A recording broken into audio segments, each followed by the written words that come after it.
Welcome, my people. Hope you've had a pleasant and a wonderful day. Thank you for taking your precious time to watch this video. If you haven't subscribed, please kindly subscribe. It'll be very much appreciated. In today's video, I'm going to speak about, why you should venture into farming. Don't get me wrong, farming is not for everyone. Farming is not easy. It's not a walk in the park. It's not something that you start and you're guaranteed to make money. But if you do it right, with a bit of luck, with time, you can be very successful and you can make quite a bit of money if you start. But you need to have a lot of capital to start, depending on what you want to do. Because sometimes you need sort of like a backup plan. But if you've got $10,000 and you put all the $10,000 into it and something happens, you might not have any money to, pay for the vaccinations, pay for the vet, pay for the medication. So you just need to make sure that you got sort of a contingency plan. So you put your money into it and you have backup to, support it in case anything happens or anything goes sideways. Farming is very lucrative. Food is always in demand. Every day people eat around the world, depending on which part of the world that you're from. In Africa, we are blessed with sun and good fertile land that we need to wake up and take advantage on. You need to take advantage of it, because we sit here and some people say they can't get jobs, they can't do this, they can't do that.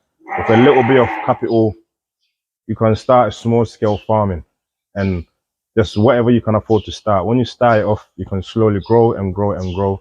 If you've got a fund to start a large scale and that's what you want to do, then that's good on you. But if you haven't, you can start small. You can start with one sheep. You can buy 1 male, 3 females. You can buy some free range chickens, 1 cock, maybe 6, 7 hens. There's a lot of things, some pigs, some fish, catfish. There's a lot of things that you can get into, or you can go into cash crop, which is coconut, mango, maize, apple, strawberries, lettuce. There's a lot of things that you can get into, and so yeah, you should venture into it because it's very lucrative. If you plan it well, you've got the right people around you supporting you, doing what needs to be done. Like I said, with a bit of luck and a bit of hard work, it can take you far and you can be very successful from farming. I got sheep right here at the minute, but originally, if you look at the pen, you can notice that it's not designed for sheep, because originally we planned to keep poultry. This is a massive pen that we've really done half of it. We plan to keep poultry, and I wasn't here myself. I wasn't in Ghana at that time, and I was looking to find the right person that can manage them while I'm not here. Like a appropriate farm manager, because as you know, poultry is very a lot of cash goes into it. It's not something that you can start, because we've designed this originally to accommodate up to 20,000 chickens, but we only put roof on half of it. The other half is still on the other side that I can show you in my other videos. So I was looking around, done a few interviews, spoke to a lot of people, but I felt like I couldn't find the right person. So instead of the land just sitting there wasting away, I thought, why don't we just start something? Like done a bit of research into sheep. Didn't do enough, should have done enough. So we went out and bought them, and that was the first mistake that I made, and it cost us a lot. We still, right now things are getting better, but the long-term plan for this place is poultry. With the sheep, we can also always move them to a different location. I got a few lands around locally. I got 2 acres here. I got another 6 acres about 10 minutes away from here. And lands, in Ghana is available, as long as you got a bit of money and the right people around you again, and the right research, because you don't want to go buy a land that's already been sold to someone, because it happens here a lot. You can't go buy a land that someone has already sold to about 3 people, and then it's going to court back and forth, and then you can't work on it. No, don't do that.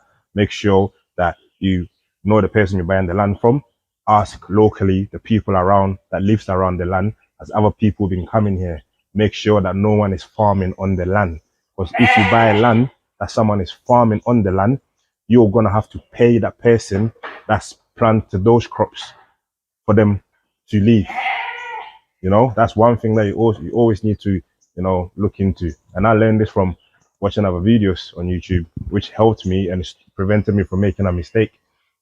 Make sure that if there's a farm on it, start asking a lot of questions. And if there's someone has been growing stuff on it, me personally, I'll back off, because that's whole other cost that you probably plan on budgeting. So yeah, planning again plays a key role into it. But like I said, food is always in demand. You know, in Ghana here, in Africa, we're blessed with fertile land, sun and rain.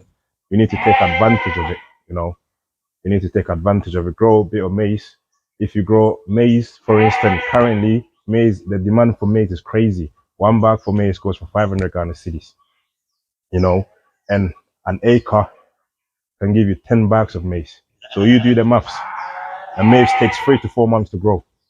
You know, you do the maths, 3 to 4 months, you know, during the rainy seasons, maybe 2 seasons or even 3 if you got irrigation. But you need to give the land time to recover, you know, and gain, boost the nutrients back. You know, by the time you take out the cost for your fertilizers and maybe pesticides and things like that, you can still make a lot of profit from just 1 acre. Imagine if you got 2, imagine if you got 10, and people will buy it because people are queuing up to buy the maize. People can't even get hold of it, you know, but we got lands. You know, when I drive around and I see lands just covered in bush, and I'm thinking, what are people doing? You know, if it's your land and you don't want to do something on it, just give it to someone that's willing to do something on it and let them, you know, it might change your future. And it might even change your future, because you don't know what you're capable of growing on your land till someone shows you. You know, so yeah, take time and doing into that, because farming is very lucrative, with a bit of lack of hard work, with consistency. You know, in the long term, with proper planning, you can be successful. You know, because currently here we've got sheep, we've got some free range chickens, we've got some turkeys, and I'm planning on bringing rabbits at the minute and ducks. And if the rabbits are successful, you know, and it's able to move forward, I might add some grass cutters to it as well, because rabbits and grass cutters is a delicacy in Ghana and the demand is very high. I'm trying to, you know, the rabbits, they produce every 30 days, you know, 30 days gestation period. They can give you averaging 5 to 7, some even more kids in a litter. So I'm trying to have something on the farm that can help look after the farm. For instance, the money that we're making from the rabbits is what I'm planning on using to pay the farm worker, is what I'm planning on using to pay for the vets, to pay for the medication, you know, instead of me taking the money out of my own pocket. You know, so that's some of the things you need to plan to make sure that the farm looks after the farm, you know, because if not, whatever you're doing, sometimes with farming, it can take up to six months to a year, some even longer, before you make a penny back. So just put something in place, you know, because you've got your main focus here, which is the sheep or sheeps, whatever you want to call it. And we still trying to, while we're waiting, it would take about 6 months to a year. It might even take 2 years. You don't know, you know, but while we're waiting, I'm thinking of the livestock, the poultry, you know, the rabbits, the chickens, the turkey and the ducks. We might be able to make a bit of money from them to sustain the farm in the meantime. So that's what I'm doing here. But yes, don't want to bore you with talking. I'm not really good in front of the camera, but I'm trying to give as much as information as possible. Again, thank you very much for taking your time out to watch this video. It's very much appreciated. Subscribe if you haven't done so, because we've got more videos to follow up. And like I said, we're going to try our best to help, the little bit that we can do to help improve farming in general, you know, livestock in general, in Ghana, in Africa, or whoever it may benefit. You know, if you watch this video and it benefits you, leave a thumbs up, you know, just drop a comment to say it's working, it's helping you. If it's not helping you and there's something that you feel like I need to speak about, drop it in the comment section. I'll be more than happy to talk about it. And also, if there's something that I'm missing out, because like I said, I'm learning myself. If there's something I'm missing out and you know it, please drop it in the comment section because you'll be very much appreciated. Thank you again and have a wonderful day.